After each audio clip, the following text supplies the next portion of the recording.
Buenas noches, somos de la licenciatura de Administración y Finanzas. Somos Uciel Turraque Torres, Ivana Cruz Hernández. Nos tocó el video sobre el Tratado de Libre Comercio de la materia de macroeconomía. Estaremos abordando unas preguntas sobre el comercio internacional, el Tratado de Libre Comercio y la globalización. Del comercio internacional tenemos la pregunta de: ¿el comercio internacional beneficia equitativamente a los países desarrollados y en vías de desarrollo? No siempre. Los países desarrollados suelen obtener mayores beneficios debido a su capacidad tecnológica, infraestructura y poder de negociación. Por ejemplo, Estados Unidos y Alemania exportan bienes de alto valor agregado, como maquinaria y la tecnología, mientras que muchos países en vías de desarrollo, como Bolivia o Zambia, exportan materias primas con bajo valor añadido, como minerales o alimentos, lo que genera una dependencia económica. Bueno, países como China han utilizado el comercio internacional estratégicamente, invirtiendo en la manufactura para transformar su economía y competir globalmente.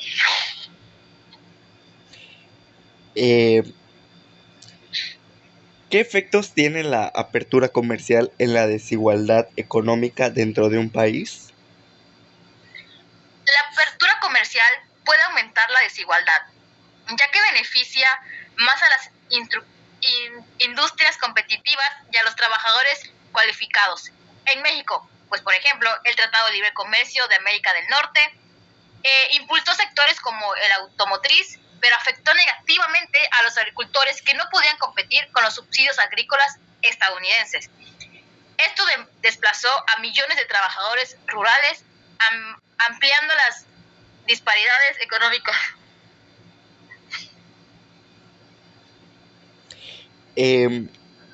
¿Cómo pueden los países proteger sus industrias locales sin caer en prácticas proteccionistas excesivas? Pues los países pueden implementar medidas como aranceles moderados, políticas de subsidios estratégicos y normas de calidad que no limiten injustamente la competencia extranjera. Como Corea del Sur, por ejemplo, protegió su industria automotriz con políticas específicas mientras desarrollaba a Hyundai y Kia, pero luego permitió la competencia global para mejorar la calidad. Y por último, ¿el comercio internacional debe priorizar la eficiencia económica o el desarrollo sostenible? Pues priorizar solo la eficiencia económica puede llevar a la explotación de recursos naturales y a la degradación ambiental. Por ejemplo, el auge del aceite de palma en Indonesia ha sido eficiente desde el punto de vista económico, pero también ha provocado la deforestación masiva y desplazamiento de comunidades indígenas. En cambio, los acuerdos modernos, como el Pacto Verde Europeo, buscan combinar comercio con sostenibilidad, estableciendo metas ambientales claras. Ok, vamos por las preguntas del Tratado de Libre Comercio. ¿Los tratados de libre comercio realmente promueven el desarrollo económico o solo benefician a las grandes corporaciones? En muchos casos, los tratados de libre comercio benefician desproporcionadamente a las grandes corporaciones. Por ejemplo, el TLCAN ayudó a empresas como General Motors y Walmart a expandir sus operaciones, pero no necesariamente mejoró las condiciones laborales en México. Sin embargo, también pueden crear oportunidades. Costa Rica pacó el DR-CAFTA, atrajo inversión extranjera directa en los sectores tecnológicos como Intel. Ok. ¿Qué tan efectivos son los mecanismos de resolución de disputas en los tratados de libre comercio para proteger los intereses de los países más pequeños? Los mecanismos de resolución de disputas tienden a favorecer a los países con más recursos legales. Por ejemplo, en el caso de Philip Morris versus Uruguay, la empresa intentó demandar al país por sus leyes de etiquetado de tabaco bajo un trato de inversión. Aunque Uruguay ganó, el proceso fue costoso y demorado, lo que evidencia la desventaja de los países pequeños. ¿Qué impacto tienen los tratados de libre comercio en los derechos laborales y las normativas medioambientales? Los tratados de libre comercio pueden debilitar las normativas laborales y ambientales si priorizan la inversión y el comercio por encima de otros objetivos. Por ejemplo, el TLCAN permitió que empresas estadounidenses trasladaran sus operaciones a maquiladoras mexicanas, donde las regulaciones laborales eran más laxas. Sin embargo, acuerdos más recientes como el TEMEC incluyen cláusulas laborales más estrictas. ¿Deberían incluirse cláusulas sobre derechos humanos y democracia en los tratados de libre comercio? Incluir estas cláusulas podría fomentar mejores estándares globales, pero su implementación ha sido limitada. Por ejemplo, la Unión Europea incluye cláusulas de derechos en sus acuerdos, lo que ha llevado a mejoras en ciertos países socios, pero la aplicación suele ser inconsciente debido a intereses económicos.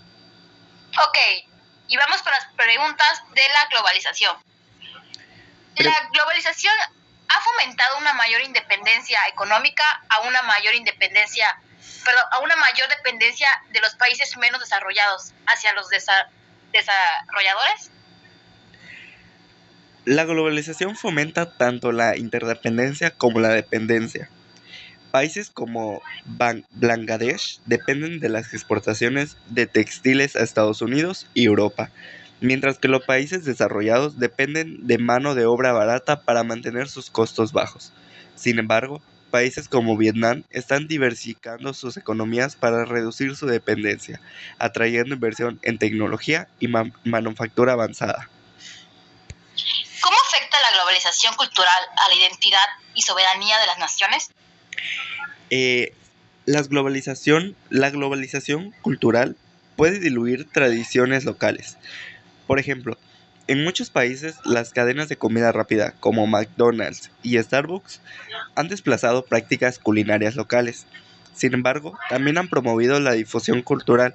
Por ejemplo, la música K-pop de Corea del Sur se ha convertido en un fenómeno global, fortaleciendo su identidad cultural.